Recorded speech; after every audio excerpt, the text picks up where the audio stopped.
In this tutorial we're going to take a look at posts, where they're located, what they look like, how you can access them, and inside the post itself, so that you can be familiar with exactly how the whole thing's put together. So if we look at our homepage first of all, in the middle section there are 8 feature stories. Each one of these feature stories is really a post, as are the latest posts listed here. All of them are accessed by a click. So let's take this story here, the first story, and if we click the read more button, we're presented with the full story. Now this is what most posts will look like, and this is the structure of most posts. So you will have on the right hand side the sidebar, which has all the information, and as you can see on this sidebar there's a banner ad at the top. The rest of the sidebar is exactly what you saw on the home page.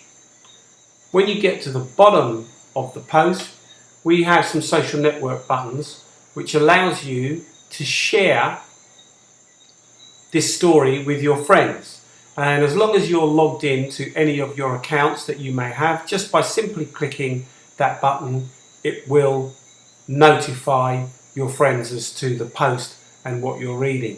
And for those of you that don't know what these various social network buttons are, the first one is Facebook, that's Twitter, this is a service called Delicious which some people have as well. This is LinkedIn, very popular, Google People, or Google Plus as it's called, and Pinterest. Once you've read an article, you can simply go back up to the top of the page, hit the home button or the back button to go back to where you last were, and now we can have a look. Same principle, you come over to the latest post. As you can see, it changes colour.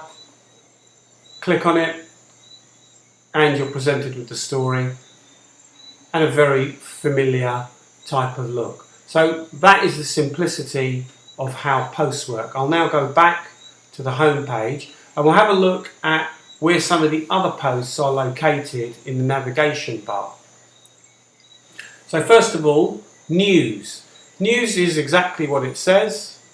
You'll be given a list here of all the latest news stories which are archived in the order of the last post up is the first one that you'll see, and it creates an archive going backwards, as you can see. Okay, we come back up to the top. Our blogs is actually all the blogs. So, and by blogs we mean all the posts. And again, these are in date order, going from the most recent first and backwards. And as you'll see, if we scroll down to the bottom of the page, this keeps going back from when the site started. So it creates a nice archive for us. Under the services button, well, in fact, come back to the blogs button. As you can see, within that are some categories. So there's marketing, business tips, and business humour. Clicking the business humour will bring up the posts relevant to that particular title. So some of the categories are nested in there. We come over to services, and again, clicking the human resources lets us know some of the posts that are relevant to human resources. That covers off most of the posts, where they're located and what their structure looks like. In the next video, we'll look at some of the other pages.